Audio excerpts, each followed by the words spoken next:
Mono Red Sneak Attack, one of the more entertaining decks in the room here this weekend against Stephen Hager, who is playing Sultai Delver. Looks to be a pretty tough matchup here for Stephen, but stranger things have happened, and we will see exactly what this Sneak Attack deck is capable of.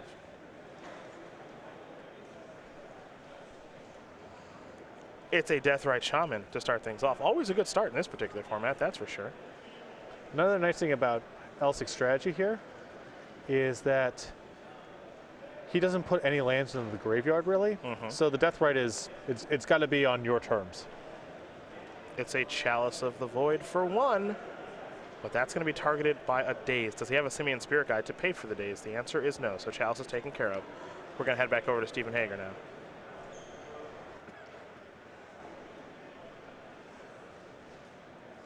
Underground Sea. Deathrite's going to remove something. Maybe it'll be one of those 4 hymns. It'll be a Tarmogoyf instead. We'll go back over to Zach Elsik now. Now this is a deck, don't forget, in Sultai Delver, has a lot of problems with Blood Moon. Yeah, oh yeah. Oh yeah. We have seen that in the past. Here's a Chalice for 1 again. This time it will resolve. Elsik is down to 16 now via the 2 Ancient Tombs. Tarmogoyf checking in at a 2-3. There's an artifact and an instant in the graveyard. We know Tarmogoyf can get a whole lot bigger than that. Here's Hymn to Torok. And you said it, this could be a problematic card for Elsik because his deck is, in a weird way, it's a combo deck. It's just a deck that doesn't want to lose any of its pieces because it doesn't brainstorm or anything. Yeah. There goes Chalice and Sneak Attack. Sneak Attack might be the best card in his hand there, too. Or it might be nothing. But if nothing else, it's now we have a sorcery and an enchantment in the graveyard for the Tarmogoyf. Really increasing the clock here. Beatdowns. Goyf's a 4-5. Deathrite Shaman, of course, just a 1-2. Also, I think a big difference here in the matchup compared to what we watched yesterday. I think that Tarmogoyf is much better than Young Pyromancer. There's a burden on the Delver player to get the game over with as fast as possible, to get some pressure into play. And you know, like let's say you play a Young Pyromancer and then Chalice of the Void sticks. That's really painful. If you have a Tarmogoyf on the battlefield, that matters a lot less. Wasteland. Yes. Your pal. Yes. Taking care of Ancient Tomb, and now this game might be over. And of course, you're going to watch Tarmogoyf get even bigger now. Beatdowns, beatdowns, beatdowns. Elsik's going to fall down to 6. It's only going to take one more turn here for Zach. With Abrupt Decay in the hand, too. Yeah, excuse me, for Steven. Steven is in the driver's seat. 1 mountain. Let's move that over there.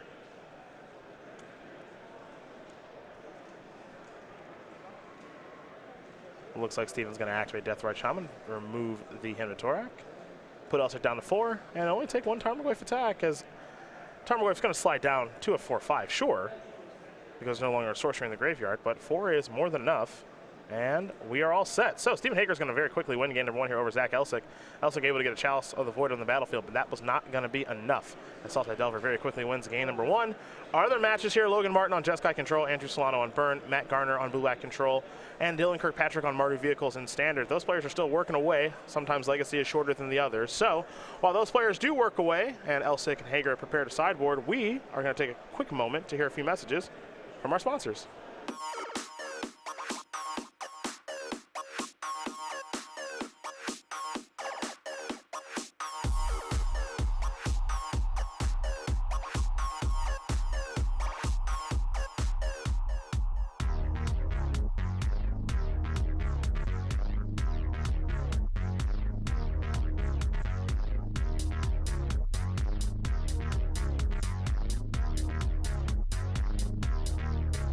Go.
We are back and ready to watch more of Zach Elsik and Stephen Hager. That's Mono Red Sneak Attack against Sultai Delver. We're going to start with Elsik's sideboard, which he's got some goodies to bring in here in 3 Trinisphere, 2 Fiery Confluence, not Conclusion. That's just a limited staple. 2 Fairy Macabre, 2 Kozilek's Return, 2 Magus to the Moon, an Abray to Boil, a Chandra Torch of Defiance, and a Sorcerer's Spyglass, Patrick. He's got some anti-creature measures, but it's not clear if any of this lines up the right way against Tarmogoyf, so he might just keep the main deck approximately the same. Maybe bring in the Boil. I'm skeptical of Trinisphere against a deck with Abrupt Decays, but if he just wants more lock pieces, that's an option as well. Other side of things here for Steven. 2 Golgari Charm, 2 Spell Pierce, 2 Surgical Extraction, 2 Thoughtseize. Here come the one-ofs and Diabolic Edict, Murderous Cut, Flusterstorm Spell Snare, Liliana the Veil, Sylvan Library, and Umezawa Shite. Love the 2 copies of Spell Pierce, the 2 Thoughtseizes, the Diabolic Edict, the Murderous Cut. Just some more cheap interaction and a couple of answers to if Elsik is able to actually sneak attack something onto the battlefield. Diabolic Edict and Murderous Cut, usually very good in those spots. Well, those are the options there for both players. Garner 2 going to be underway here in just a moment as they just look like they finished shuffling up and presenting now. You'll see the updates to our scoreboard here. Andrew Sullano, he won game number 1 over Logan Martin, so Burn is up a game here over Jeskai Control. And you take a look at Dylan Kirkpatrick. He was able to win game number 1 with Mardu Vehicles over Matt Garner, playing a blue-black control. So the team of Elsik, Sullano, and Kirkpatrick, excuse me, currently in the lead. And I do think this is a pretty good matchup here for Elsik, but game 1 certainly did not go his way, that's for sure. Well, I don't know. I think that this style of Delver is much worse for him than the build we saw yesterday. Abrupt Decays, Tarmogoyfs, and Hymn to Torox, I think are all better cards than anything that Grixis Delver brings to the table. Like Bolt and Pyromancer? Yeah, just much slower cards and nowhere near as disruptive. We don't see a ton of Sultai Delver nowadays. We see a lot of people gravitate toward Grixis Delver. That's kind of the default best deck in the format right now. Players do play lands and various combo decks like Storm and Sneak and Show, and we do see a lot of different things, but a lot of people have just been really gravitating towards Grixis Delver. It's been putting up the best results in the format. As a result, this is why you see a deck like Mono Red Sneak Attack, because it really does prey on that archetype. Yes. It is attacking people's mana bases and reliance on 1-mana spells in a way that no other deck in Legacy really does. Well, Elsik, I think we're taking a mulligan here. Perhaps Stephen will be too, but these players were taking a look at some opening hands. I mean, there's a lot of hands that this deck gets on the play where if the opponent doesn't have Force of Will, it's just over on the first turn. Yeah, they're dead. There's some appeal to that. Well, Zach's not happy.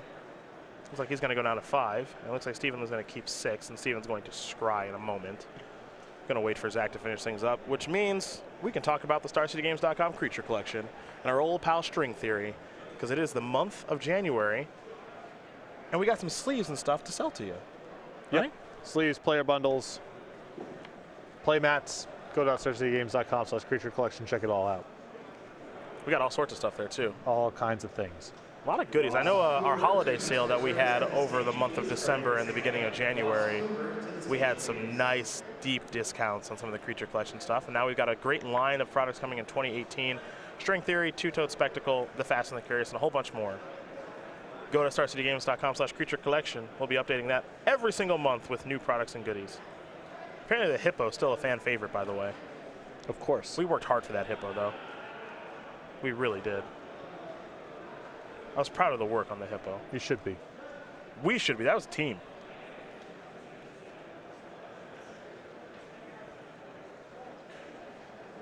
It's a mountain. And not much past that for Zach Elsik. Verdant Catacombs is where Stephen Hager is going to start. He's going to fall down to 19. We'll see exactly which land he wants to get. And if he has something like a Deathrite Shaman to get this game started. So I don't have the best look at Hager's hand, and so I don't know. He has the option of Tropical Island or Verdant Catacombs, and I don't know what's motivating him to start with the Verdant Catacombs, but against this deck, it's correct to open with your fetch lands to play around Blood Sun.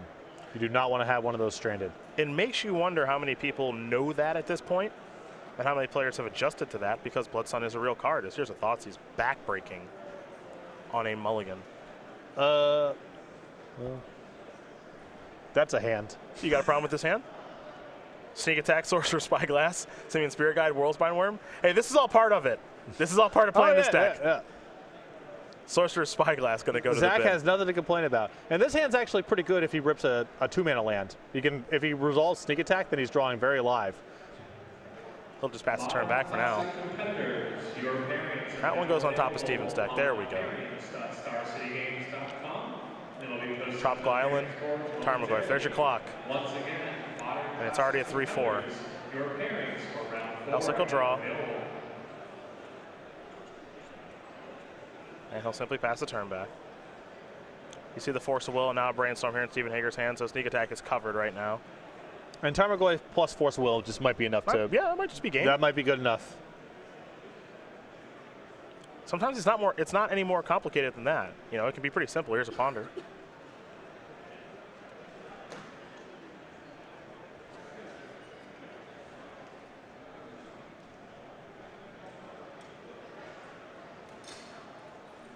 Looks like Hager's going to keep that on top. He'll draw a card. Might be putting his team up a match here very quickly as here comes Goyf. In for 3. Follow up as a Wasteland, and he's happy to pass the turn back. Over to Elsik, who will play a Mountain, and he will simply pass the turn back. Hager will draw.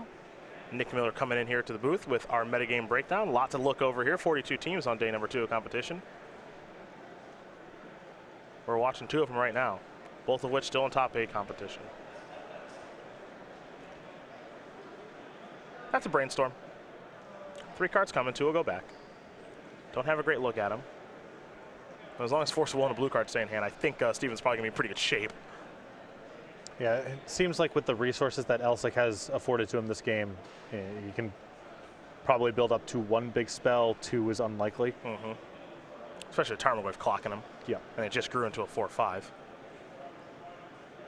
Sorcery instant land artifact in the graveyard. Misty Rain force a land. Tarmogoyf going to come across for 4. Elsik's going to fall down to 13. Misty Rain force will be sacrificed, making it what we like to call in the business a perfect Brainstorm.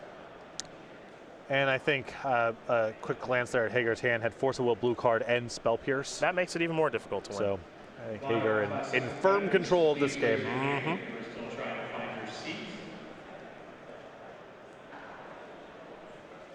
Modern Classic, welcome to round 4. You have 50 minutes. You may begin. Let's see what Hager's follow play is going to be. It'll be another Ponder off the Tropical Island. Take a look at 3. Ponder among them. Looks like a Deathrite Shaman too. Hager going to keep it. Draw a card.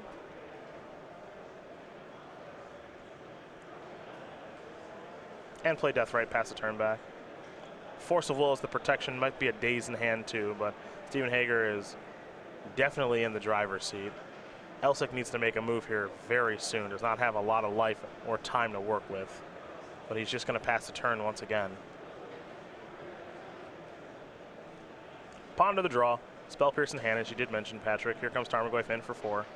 Elsik going to fall down to 9. And now we might be looking at potentially lethal next turn.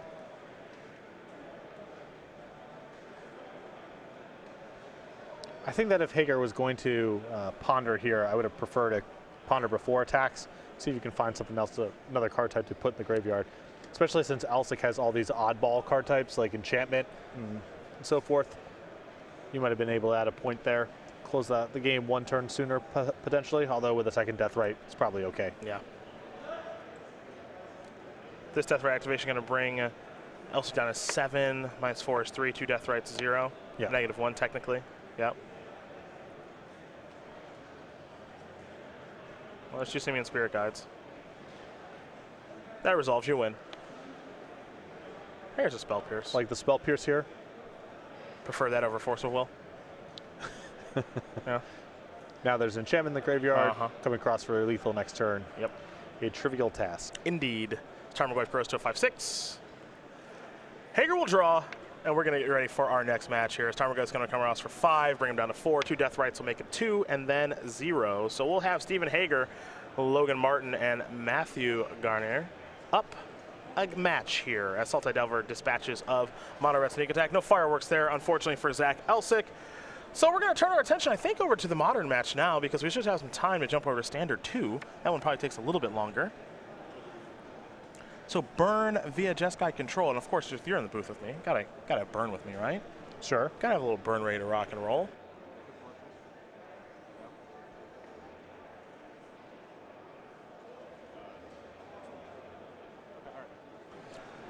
Well, Sullano, Logan Martin, that's where we're going to be going here in just a moment. Looks like things are pretty close down there, so hopefully we can jump that way. And we're getting a little help from our table spotter here, updating our life totals and all that jazz. It looks like Logan's at 3. That's what I like to see. Yeah, that means something's going right here for Mr. Sullano.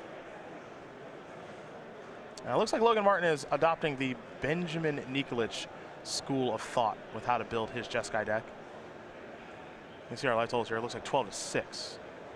As Kanta has transformed, no longer searching for it. Logan Martin has found it.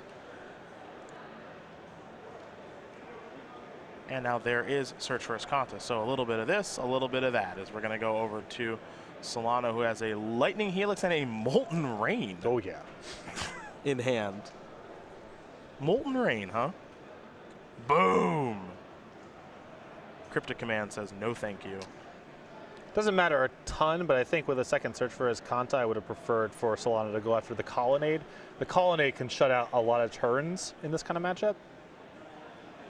Sacred Founder going to go to the graveyard. Remember, you don't have to transform Search for Escanta if you don't want to. That's one of the nice things. You can actually have Escanta and Search on the battlefield at the same time and play both sides of it. Let's go back over to Sullano now, who has Skill Crack and Lightning Helix.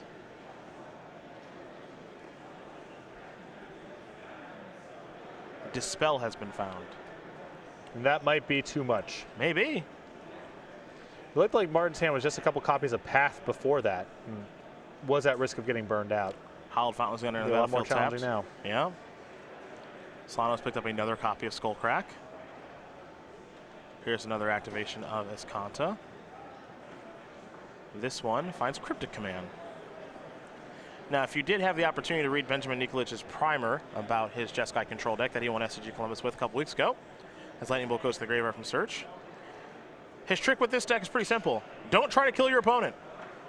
Just don't do it, man. Yeah, with Escanta, it only gets better. Yeah. So they'll lose eventually. Do not make a move. You'll win when you're in a spot like this. There's Goblin Guide. That'll probably do something. Not really, but you could imagine if it did. Might give Logan Martin a land. Lightning Helix, that's going to be hard to beat. There's a Path to Exile. Sullano not casting his spells right now, trying to get in a spot to overwhelm the wall of counter magic that Martin is building up here. So the Path isn't the worst thing in the world, as he really wants more mana, but Martin here shutting the door. That's contact activation. Gotta take Lightning Helix, yeah.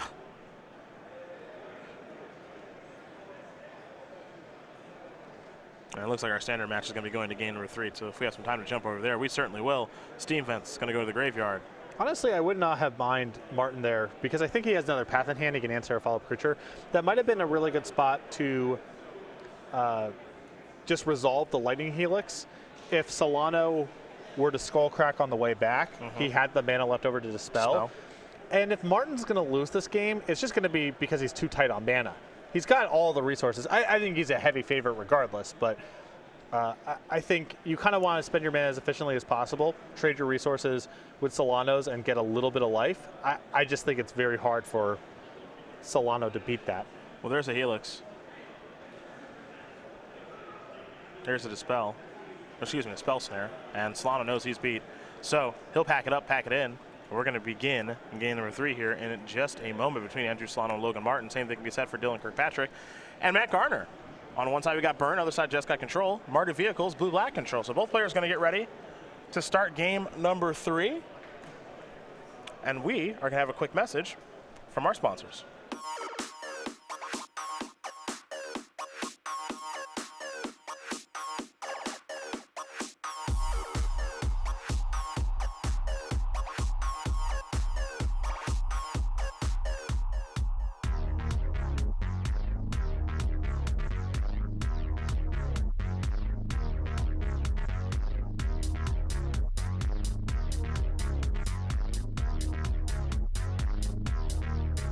Go.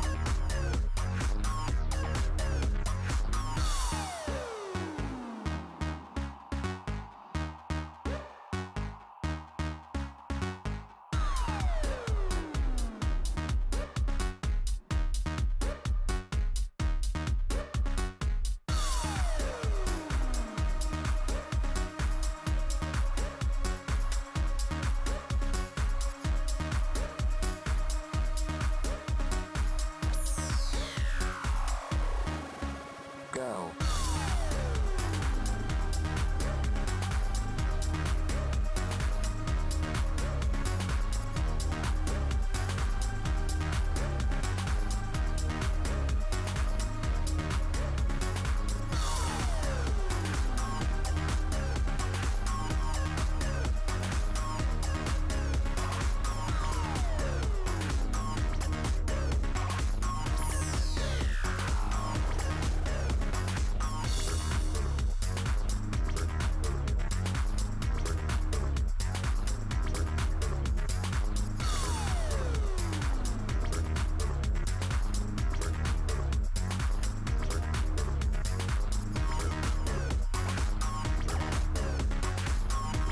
Game number 3 about to be underway here between Andrew Sullano and Logan Martin. It's Burn. It's just got control. They've been given the green light, so let's do this here. Monastery Swiss Spear is a great start. Yes. And in some ways better than Goblin Guide in this matchup because the Jeskai control deck really needs all of its resources. Revealing lands to Goblin Guide is more painful in this matchup than almost any other matchup in Modern. Scalding Tarn there for Logan Martin. Also, the removal's a lot of bolts, and sometimes you can actually trap them. So you can't do the same thing with Goblin Guide. Mm-hmm. Lava Spike and Lightning Bolt in hand here. Actually, 2 Lightning Bolts. Sullano will sacrifice this Arid Mesa. How's this matchup for you normally? Pretty tough? Pretty bad. Yeah. I mean, they do have a fair number of clunky and cumbersome cards. Mm-hmm. So there are times where the draw just doesn't quite come together the right way, or they don't interact for the first 2 turns. Okay. But by and large, if they have a little bit of interaction, the 1 mana stuff, the spell snares, the dispels, or the lightning helixes, obviously, they're all so good that if they draw a little bit of that interaction and don't stumble in a major way, I think they're a big favorite. Lava Spike strategy. There's Lightning Bolt.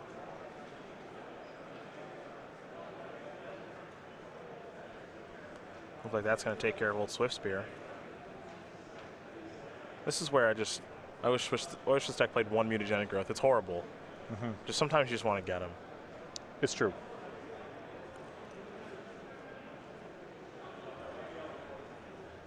All right, there goes Lava Spike. That's going to resolve. Well, it's a good time to maybe get a Lightning Bolt in, but Sullano's going to wait it out. Yeah, I think, you know, if he has something like Dispel, it's going to line up at something at some point, and I think you're better served giving him a little bit less information to work with, and also if you draw a future Swift Spear, you want to be able to really let it rip. Yeah. Yeah. Logan Martin going to fall down to 12 via the Flooded Strand. Going to get a land. There's a Battlefield tapped, I'm sure. There's Hollowed Fountain.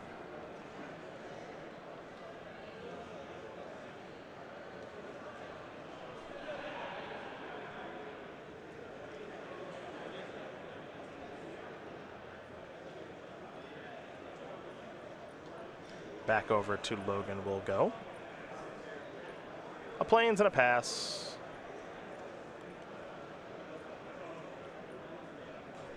Looks like Sullano's going to search up the land here with a Wooded Foothills. Perhaps it'll be a Sacred Foundry, if he can find it in his deck. He has. Started playing some Shrine of Burning Rages in my sideboard, and they're not good here all the time, but that's been the one card I found that can shift the matchup in a significant way. Yeah. Well, if you have it on the play, they're kind of on spell, snare, or bust in a lot of spots. Okay. And if they don't have Cryptic to bounce it, it just sits there and eventually kills them. Okay. Makes sense, actually.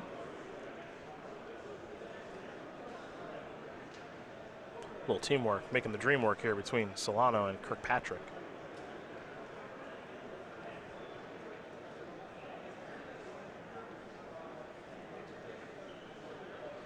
It's the one card that I have found that gives you a shot against their functioning draws. It's not good all the time, for sure, but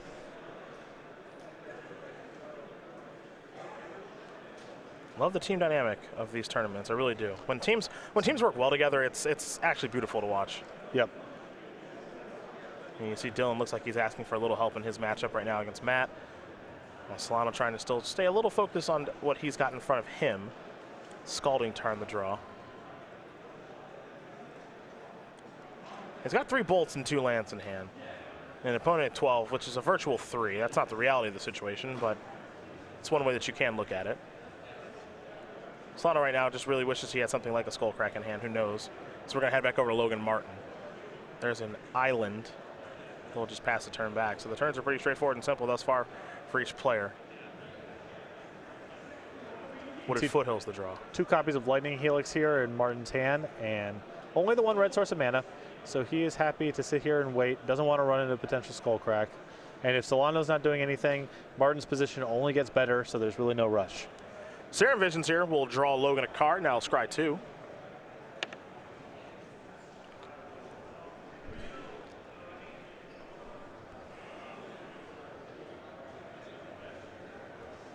And both are going to go to the bottom.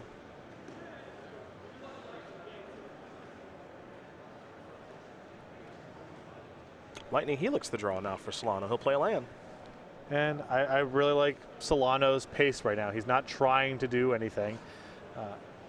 You know, eventually, you know, you try to set up a spot where you can play a bunch of spells on Martin's end step and untap and try to go over the top. Boros Charm the draw. It's nice. Yeah. Just keep waiting. Keep waiting. Both players going to sit here and keep waiting. Who will make a move is the question. Electrolyze the draw. I kind of wish Martin was trying to land a Helix here with Dispel backup. He's got to start casting things. If Sullano beats you in this spot, it's because you don't have enough mana to do everything that you need to do, and he's able to overwhelm your defenses. So I like the idea of spending a little bit of mana here. Lightning Helix with Dispel backup, really good shot that resolves. And then, you know, you've had a really good exchange of resources, and your mana is a little unlocked here. Because if you could give yourself a cushion, then he's got Secure the Waste in hand. Instead of discarding the Secure the Waste, you'd be able to cast it for 3 or 4 and try to get this game over with. It's a little nerve-wracking to be in Martin's spot here where your mana's jammed up, you're not making your land drops, and Sullano's just sitting there with a full grip of cards. Well, here we go, potentially. Here's Lightning Helix.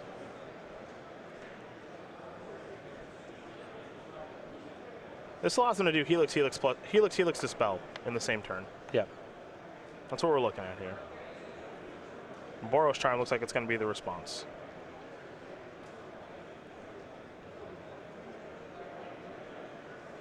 Boros Charm will resolve. Yeah, Martin is saying if it's not Skullcrack, I'm not fighting over it. Okay. Now here, Helix is still here. What do you want to do?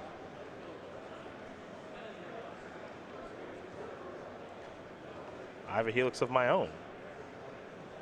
Ooh, maybe I don't. He's got to crack some fetches too. Can't forget about that. Yeah, I like the idea here of opening up with the Lightning Helix if you're going to keep fighting over the stack, because Martin it forces the hand on Spell Snare if he has it.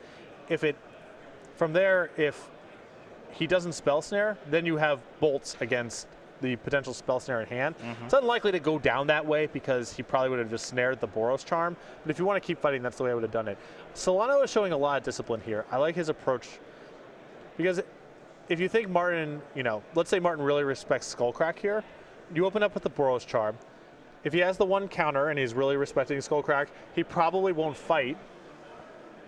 And then you can get your Boros Charm to resolve and not fight any further. Dylan Kirkpatrick won the standard match against Matt Garner. So Mardu Vehicles takes care of blue-black control. So it all comes down to this between Sullano and Martin. I think Sullano is you know, it's going to be he's going to be hard pressed to win this one because Martin has, you know, Cryptic Dispel, 2 Lightning Helixes, but he's giving himself a really good shot by the way that he's managing the stack in these little fights. Helix exchange. Players will stay exactly where they are. What if Foothills to draw? Back over to Logan now. He'll pass. To Sullano we go. Swift Spear the draw. Can't imagine that's good. Well, it is the reason for holding these bolts back.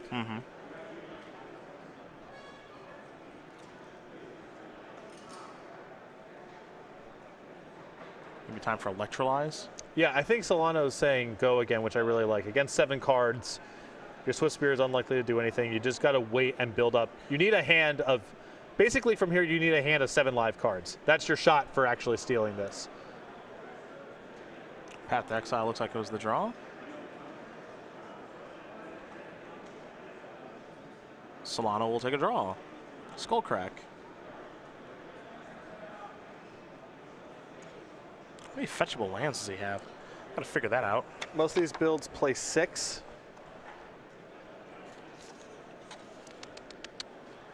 He's on 5. 5, 3 mountains, 2 Sacred Founders. Yep. He's already got one of the mountains. So I went from 5 to 6 because I just ran out of lands to fetch for too frequently. You may ask, well, isn't that just in games where you flood out? Who cares? in games like this, it matters. It matters in games like this, and it matters for the Searing Blaze being able to be played on the opponent's turn. Yeah, that's true. So I have tried 12 fetch lands before, which I believe is the number that he is playing. Yeah, 4 Mesa, 4 Foothills, 2 Tarn, so 10. That doesn't. It's on 10, 4 Inspiring Vantage. Oh, he's playing 19 lands. Okay. Okay. Yeah, I play 20 and 6. Got it. Got it. Sulfur falls right off the top onto the battlefield. Lightning Helix the draw.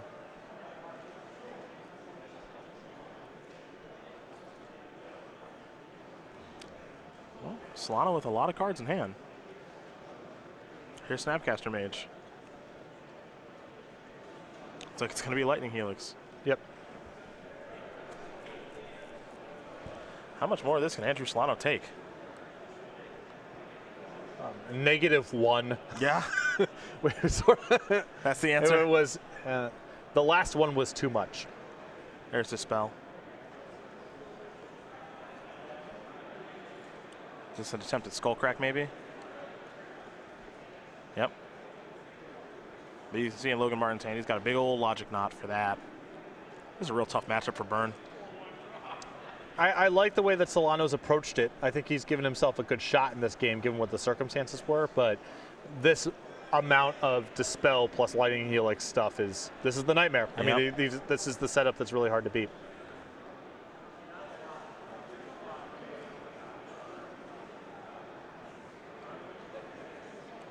In for 2, Desolate Lighthouse, the land for the turn there for Logan Martin.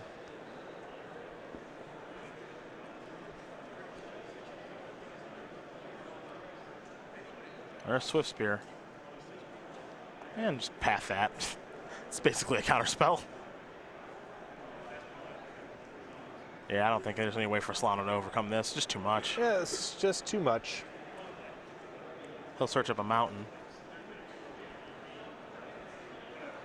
But this is part of the appeal of this Just Got Control deck. And it's just like Nikolic wrote about and demonstrated in Columbus. Just don't do anything. You win eventually. If the game goes very long, you will win eventually. Your deck is full of plenty of good cards. You got plenty of life gain, all these other things. It's like Lightning Bolt's going to go after Snapcaster Mage. If it's going there, life is bad for the Burn player. And yeah, again. Don't care. Yep, who cares? I'll kill you with something at some point. 17. Yep. Inspiring Vantage to draw. Might as well play that. And even though Desolate Lighthouse means that for Logan Martin, he's going to ensure that he always draws a good card every single turn now, as Lightning Bolt is what he's found. Path to Exile will go to the graveyard. He'll untap those 4 lands. He'll draw a card. Picked up a copy of Negates, sure. Nikolic was playing one of those main in his win at Columbus. Here's Boros Charm. This is why my approach here is Shrine of Burning Rage. With good because reason. You need something that can deal 10. Yep. and something that it's hard for them to interact with. Doesn't work all the time, but I think your normal cards are just unlikely to get the job done against all the cheap interaction and Lightning Helixes. I think that's legit. I do. Get them. Get them on the way out. You get that Molten Ring going?